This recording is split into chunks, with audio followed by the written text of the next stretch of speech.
across India to trade tremors from Washington, from a divine welcome to Lord Ganesha to a daring space test by ISRO, Bharat this week was navigating faith, future, and friction. I'm Laura Anika and this is Bharat this week.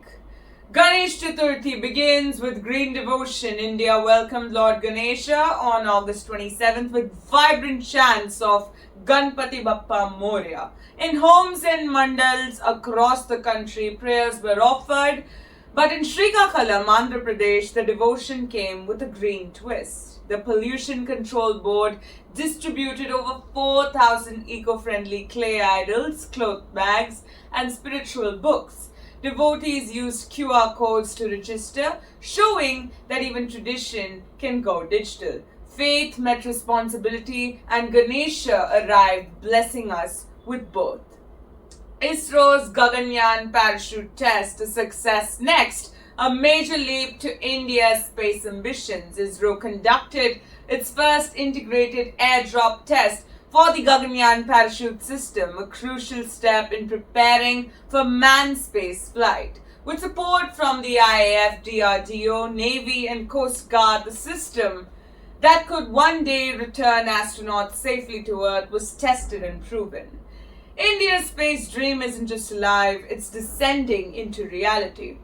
On August 28, the United States imposed 50% tariffs on $48.2 billion worth of Indian goods, citing India's Russian oil trade and trade imbalance concerns. This could hit exports, jobs, and key sectors, but the RBI isn't rattled. Governor Sanjay Malhotra assured that the central bank is ready with liquidity support and sectoral protection to balance growth and inflation. In a week of celebration, a reminder that India's economic resilience may face its biggest test yet.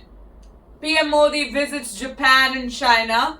Diplomatic double play. Prime Minister Narendra Modi landed in Tokyo for the 15th India-Japan Annual Summit. He met with Japanese PM Shigeru Ishiba, Speaker Fukushiro Nukaga, and MPs to strengthen ties in AI, defense, health, and mobility. Then he headed to China for the SCO Summit, sharing the stage with Presidents Xi Jinping and Vladimir Putin, discussing geopolitics, trade, and regional order.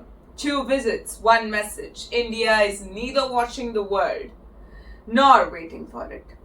Maruti EV plant and e-Vitara launch in Gujarat. Back in Gujarat, PM Modi flagged off India's electric future. He inaugurated Maruti Suzuki's EV and hybrid battery plant in Hansalpur and launched the e-Vitara, ready for export to over 100 countries. From clean energy to global competitiveness, this wasn't just a car launch, it was a statement. CBI raids Anil Ambani in 2009 29 crore SBI fraud probe in the business world. Headlines turned serious.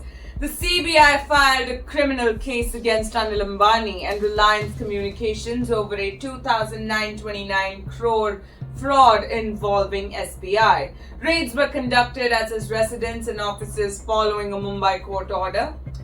Another reminder that financial systems may forgive, but they rarely forget.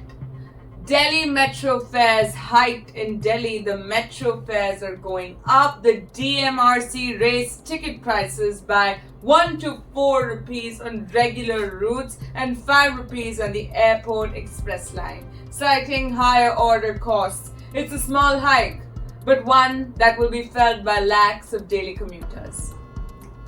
India now second largest fish producer. Now to a wave of success, India has become the second largest fish producer in the world, contributing 8% to global output. Production has doubled in a decade thanks to a 142% boost in inland fisheries. From farm ponds to global plates, India's blue economy is swimming ahead.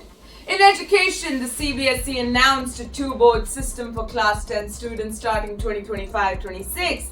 The first board exam is set for mid-February 2026. It's a shift meant to improve focus, reduce stress, and increase exam readiness. India bids to host 2030 Commonwealth Games. India also placed its bid to host the 2030 Commonwealth Games. With Ahmedabad's world-class infrastructure at the center, from the Narendra Modi Stadium to the Sardar Vallabhbhai Patel Sports Enclave, the plan showcases a sporting powerhouse ready for the global stage. Jan Dhan Yojana turns 11, 56 crore accounts strong, and finally, a quiet, powerful revolution turns 11. The Jan Dhan Yojana has opened 56 crore bank accounts, delivering DBT benefits, credit, and saving access to India's poorest. Finance Minister Nirmala Sitharaman called it empowerment in action, and rightly so. From divine devotion to daring diplomacy, from trade challenges to electric breakthroughs, Bharat this week didn't just respond. It recalibrated with purpose. I'm Laura Anika, and this is Bharat this week. Until next time, stay informed, stay anchored.